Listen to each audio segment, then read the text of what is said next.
Hi, everyone. Nadine Briggs here from Simply Social Kids. Today, I wanted to talk to you a little bit about our personal COVID experience and just how we were able to get over some of the lingering negativity in terms of our mental health regarding COVID and the experience that our family had. And specifically, I want to talk to you about my daughter, Megan. I don't actually post about her all that often. She's an extremely private person, but she did give me permission to talk about this experience in the hopes that maybe it will help other people who are dealing with similar experiences. So we'll start out with telling you a little bit more about my daughter, Megan. She's a 25-year-old young woman who has Down syndrome, and she lives in a group home on Cape Cod. She does not live in our home. And I knew that eventually I was going to get that text. Usually it comes early in the morning at 8 a.m. Do you have a minute to talk? And that, oh boy, here we go. I figured she probably had COVID, and sure enough, she had some symptoms and she got diagnosed with COVID.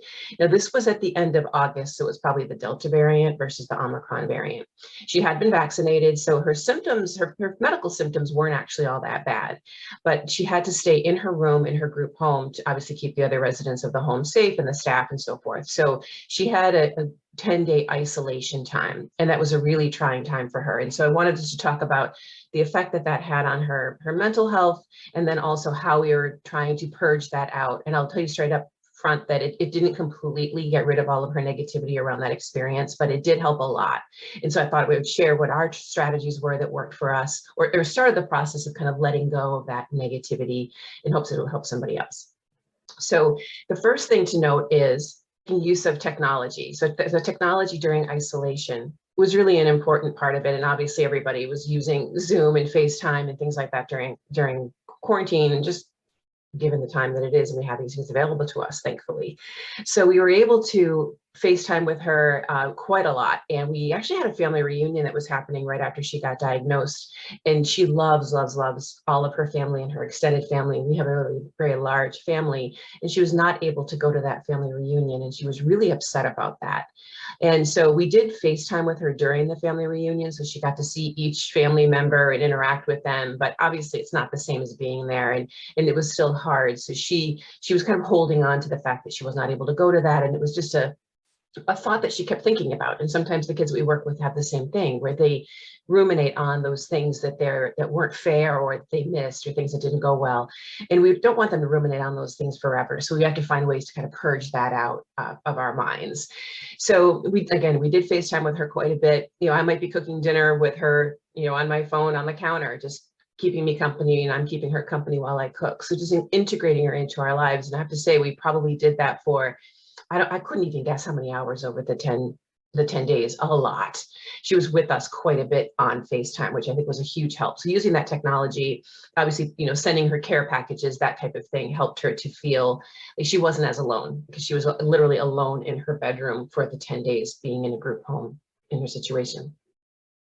The other part of it was the loss of taste and smell, which happens with a lot of people who get COVID. It was mostly taste for her, and that was an issue because she was not able to eat and drink normally, and so she ended up losing a lot of weight because food just didn't taste the same, and more importantly, beverages didn't taste the same, whether it was like sodas that she used to love or whatever it was. We had a hard time getting her to just drink anything, and that became a really, really huge issue. Honestly, for months, it's still an issue.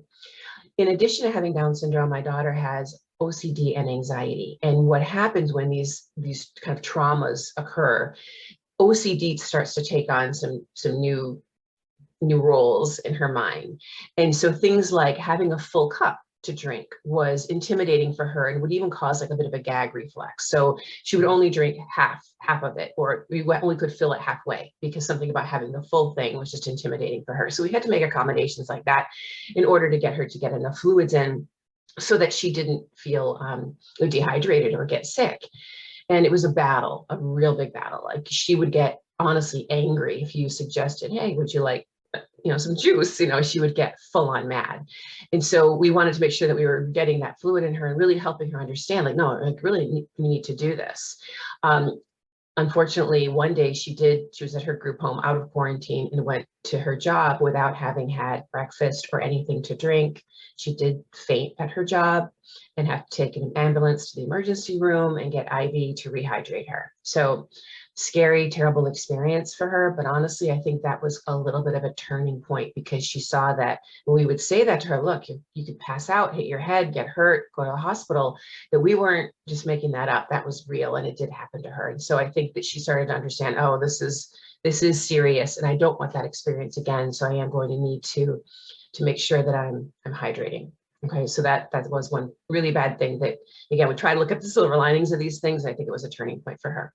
The other thing that we really wanted to do is make sure that we educated her about, kind of, as much as we do know about COVID. Obviously, there's a lot that we don't still know about COVID, but we do know about your immune system, and that it does, after you have it, you have like a boost in your immune system. And what is even an immune system anyway? And so I wanted to make sure that we educated her about her own body and kind of how immune systems work and how her body is fighting this virus, and that she's a warrior in this, to help her feel that she has some power over it, even though I kind of don't, but we try to think that we have power over our immune system, our bodies do. So one of the ways I did that is my dear friend, Laura Garrison Brooke. She has a company called Discovering My Purpose, which is linked in the blog that's attached to this video. And she's got some really great not videos, but insight timer meditations. If you go to insighttimer.com, or Insight Timer also has an app, she has some meditations. And one of them in particular is really, really useful. It's kind of made for younger kids, but I had her listen to both the young ones and the ones that were more for adults, just to give her a good array of different information delivered different ways to make sure she understood her immune system. And so one of my favorites is one that Laura does about boosting your immune system, or about your immune system, where it talks about this story about somebody walking up to a castle, and there's this beautiful castle that has a flag flying on it, and the flag has your name on it. And when you go into the castle, it has all these people who are cleaning it, making it shiny, and mopping the floors and making sure everything is nice and clean inside that castle. And then she makes the comparison of the castle being like your body, and the people who are cleaning that castle are in your immune system. And so explaining to Megan that you now have a bigger crew of cleaning people in your body, cleaning up what's going on, was a nice visual, I think, for her to really feel comfortable that, yes, my body's fighting this virus. So I'm linking that, and there are a couple of other meditations that we did have Megan listen to, done by Laura Garrison Brooke. I said she has a wonderful spa voice. She does a great job with her meditations. And so that was a really important piece, just to have her understand kind of what was going on there. The other thing that we wanted to do in terms of helping her with honestly, the trauma, is just acknowledge it, that, wow, that must have been really hard to be in your room for 10 days all alone when you weren't feeling well and you had this virus you've heard so much about. And a lot of times when we just acknowledge what's known, that's kind of when the tears come. But I think that's a good thing. It just starts to release all that, where, yes, it was hard, and somebody else acknowledges how hard it was for me. And I really feel like I wanted to share that experience and understand that, yes, this was difficult, and having somebody else acknowledge the difficulty is affirming, I believe. And I think that was a big step too, just shed the tears finally. I don't think she necessarily had done a lot of that with other people. I'm quite certain she did shed a lot of tears when she was alone in her room, but really with someone else there to hold her and understand, yes, this was really, really difficult. So we want to make sure we're identifying it as trauma. And I'm not a therapist. Was it technically trauma? It's not diagnosed trauma, but I believe that she was traumatized by this experience, just as her mom. So kind of what do we do to get rid of that trauma? Because as she does with a lot of kids we work with, again, they hang on to some of those negative experiences pretty tightly, because they don't really know how to let go of them, and they just ruminate in their minds.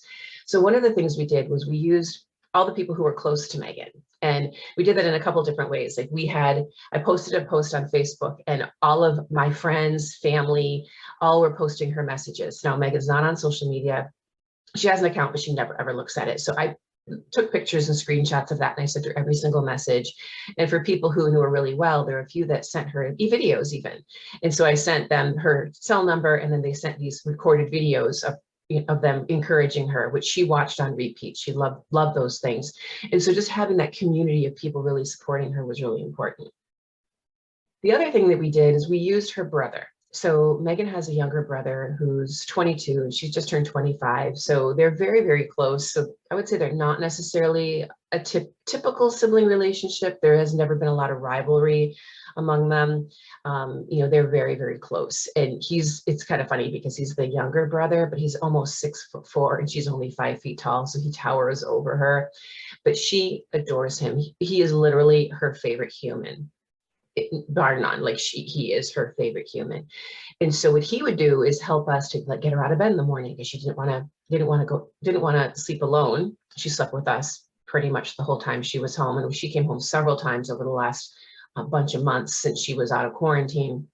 And she would sleep with us in our bed, and then she wouldn't get up in the morning, so she was feeling sad, and he would help get her motivated to get out of bed, help her to be motivated to drink fluids, take her out for walks, to get her out, get some fresh air, and walk in the neighborhood. If he suggested it, she would go. If I suggested it, she totally wouldn't go, but if he did, she would go.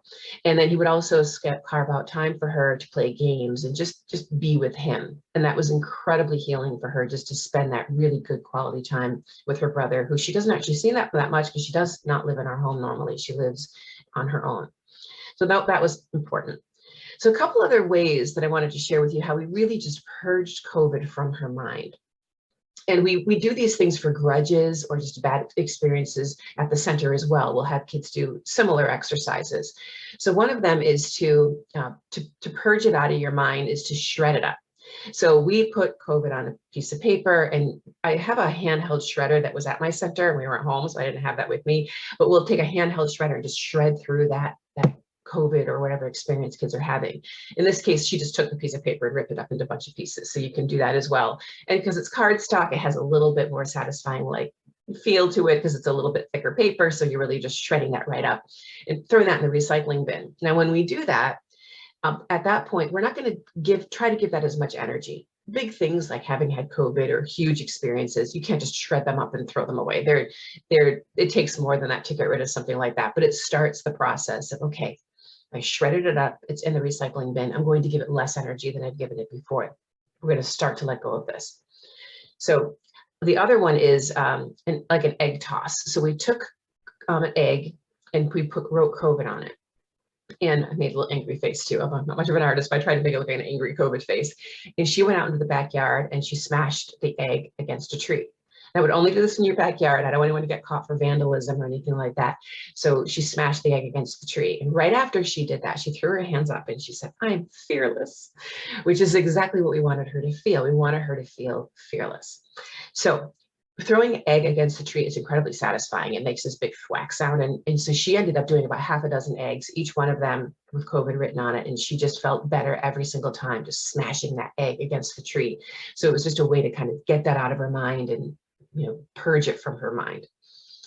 The other thing that we did and the last thing that we did to help her to really just purge that COVID out of her mind was it was in the fall, and we had gotten a bunch of apples, and we were going to make apple cinnamon muffins. We're going to make some muffins, and we actually delivered some of those muffins to a neighbor. And we did that for a couple of reasons. It feels good to give to somebody else. So that's also kind of a booster of your mood when you give to somebody else. And I also picked somebody who kind of was a really close friend of ours, but lived the furthest away. So she would take a longer walk. So yeah, kind of sneak that in there. But she did give away some of our apple cinnamon muffins to some neighbors. But while we made the muffins, we had one of those choppers that you hit the top of it. And every time we hit the top of it to chop up the apples, she would say, "COVID, COVID, COVID, COVID," just pound it and get that out of her system. And she loved doing that. If you see the photos, you can see that she really loved that experience, just getting rid of COVID. So all of these steps together collectively help to kind of get that negative experience out of her mind. She did take a turn for the better after that, honestly. She's doing better. We still battle her a little bit with the fluids, but she's eating more regularly. She's back in her programs and her job and doing much better. But it's been been several months. She did lose a good amount of weight during that time. She lost about 16 pounds. So it really was a pretty significant situation that we were in.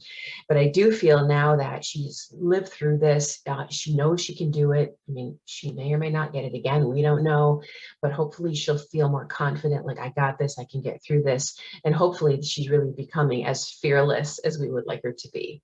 So I hope that you guys found this helpful and these tips helpful. They certainly helped our family. If you like this video, please hit the like button and hit subscribe to hear more from us.